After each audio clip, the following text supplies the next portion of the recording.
Imagine que tu es en classe, en pleine journée ordinaire, et tout à coup, un événement complètement inattendu bouleverse tout. L'histoire commence avec Mara, une lycéenne comme les autres, qui passait une journée banale. Elle s'ennuyait tellement qu'elle s'amusait à dessiner et à jouer avec son stylo pour tuer le temps. L'ambiance en classe était tendue, tout le monde semblait stressé, sauf Mara, qui gardait le sourire. Et c'est là que tout bascule. Après un moment de silence tendu, la police est arrivée brusquement et leur a demandé de quitter l'école pour rentrer chez eux, sans trop d'explications.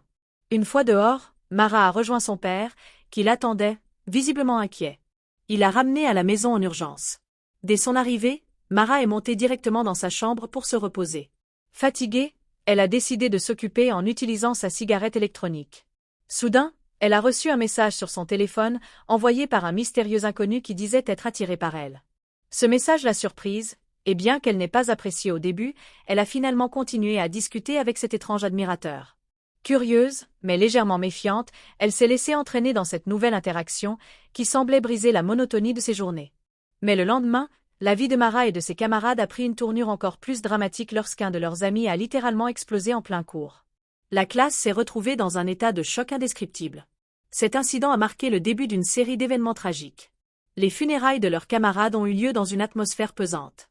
Peu après, Mara a cherché du réconfort auprès de son groupe d'amis, qui s'impliquaient dans des activités douteuses, notamment la vente de drogue. Elle leur a demandé une substance qu'elle n'avait jamais essayée, espérant peut-être oublier ses soucis pendant un moment. Bien qu'elle n'ait pas aimé l'idée au début, elle a tout de même accepté d'essayer.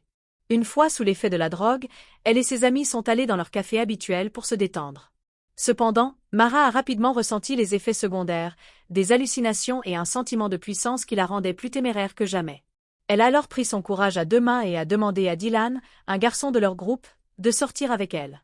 Dylan, qui avait toujours été attiré par Mara, a accepté avec enthousiasme.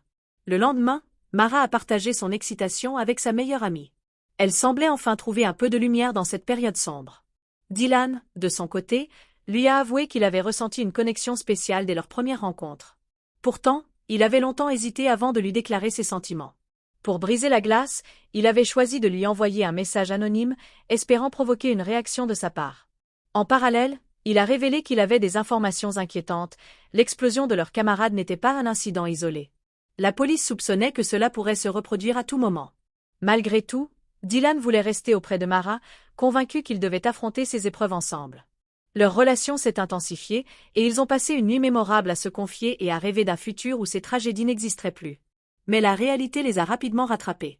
Lors d'un événement scolaire retransmis en direct, une nouvelle explosion a eu lieu, choquant non seulement les élèves présents, mais également les spectateurs qui suivaient l'événement. Cette fois, les autorités ont décidé d'agir de manière plus stricte. Mara et d'autres élèves ont été envoyés dans un camp médical sous haute surveillance. Là-bas, les médecins ont mené des tests interminables pour comprendre la cause des explosions. Le moral des étudiants était au plus bas, et leurs parents, rassemblés à l'extérieur du centre, partageaient leur angoisse. Les médecins, dirigés par une chef déterminée, ont cherché désespérément des indices. Ils interrogeaient sans relâche les élèves pour recueillir des informations sur leurs camarades décédés, mais sans trouver de réponse claire. Chaque jour qui passait ajoutait une couche de frustration et de désespoir. Alors que les explosions continuaient sporadiquement, les scientifiques ont intensifié leurs recherches, testant divers médicaments sur les élèves survivants. Finalement, ils ont découvert une substance au reflet bleu qu'ils pensaient être un remède. Une lueur d'espoir s'est allumée lorsque les premiers résultats positifs sont apparus. Les élèves ont pu quitter le camp et reprendre les cours. Pourtant, le traumatisme était loin d'être oublié. Lors de leur retour, la directrice a tenté de les rassurer, leur demandant de se concentrer sur leurs études et de tourner la page. Cependant, l'atmosphère en classe restait tendue. Alors qu'une médecin expliquait les résultats des tests et démontrait les effets du traitement sur un étudiant volontaire, une nouvelle explosion s'est produite. Ce fut le chaos. Les explosions reprirent, une à une, plongeant Mara et ses amis dans une terreur renouvelée. Mara, submergée par l'angoisse, a cherché Dylan. Mais en arrivant à l'hôpital, elle a découvert qu'il avait également succombé.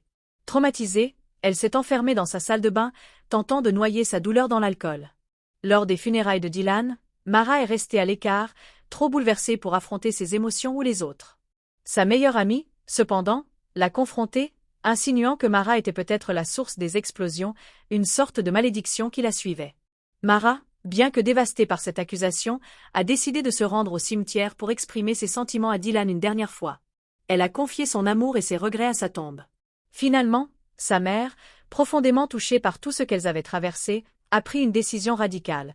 Elles allaient quitter leur ville pour recommencer ailleurs, espérant trouver la paix.